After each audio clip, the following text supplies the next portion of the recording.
కాంగ్రెస్ ప్రభుత్వం చేస్తున్న అభివృద్ధి కార్యక్రమాలను చూసి ఓర్వలేకనే కడుపు మంటతో మాజీ మంత్రి జోగురామన్న అసత్య ఆరోపణలు చేస్తున్నారని కాంగ్రెస్ ఆదిలాబాద్ అధికార ప్రతినిధి బాలూరి గోవర్ధన్ రెడ్డి అన్నారు. ఇక పట్టణంలోని డీసీసీ కార్యాలయంలో ఆయన శ్రేణులతో కలిసి మీడియాతో మాట్లాడారు. సీఎం రేవంత్ రెడ్డి జిల్లా పర్యటనపై మాజీ మంత్రి చేసిన వ్యాఖ్యలను ఆయన ఖండించారు. బీఆర్ఎస్ ప్రభుత్వ హయాంలో కేంద్ర నిధులను దుర్వినియోగం చేశారన్నారు. అలాగే కోరాట చెనక ప్రాజెక్టు నిర్వాసితులకు మాజీ మంత్రి చేసిందేమీ లేదని విమర్శించారు.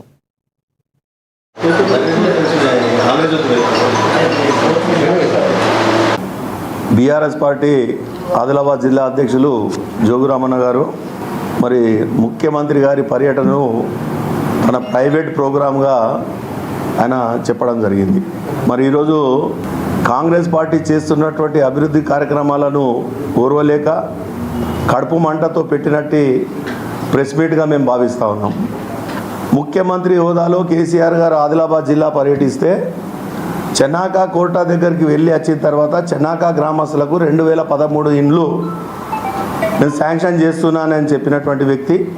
మరి ఈరోజు నేను జోగురామన్న గారిని అడుగుతున్నా, 2018లో అంటే 5 సంవత్సరాలు నువ్వు ఎమ్మెల్యేగా ఉన్నప్పుడు ఏ ఒక్క ఇళ్ళన్నా కట్టించినవా? మరి అక్కడ ఇండ్లు ఇచ్చినటువంటి విషయాన్ని లేకపోతే ఎన్ని గృహప్రవేశాలు చేయించావో ఆ ఒక్క విషయాన్ని చెప్పాలని చెప్పి నేను సందర్భంగా మర్చిస్తున్నాను. అదే సంవత్సరంలో అదే వేదిక మీదకి వెళ్ళి బాసర టెంపుల్కు 50 కోట్ల రూపాయలు నేను ఇస్తున్న అభివృద్ధి కొరకు అని చెప్పి ముఖ్యమంత్రి గారు చెప్పడం జరిగింది. నేను ఈరోజు ఆయన అడుగుతా ఉన్నా, ఎన్ని కోట్ల రూపాయలు మీరు ఖర్చు పెట్టారు? బాసర టెంపుల్కు మీరు ఎన్ని కోట్ల రూపాయలు ఖర్చు పెట్టారు?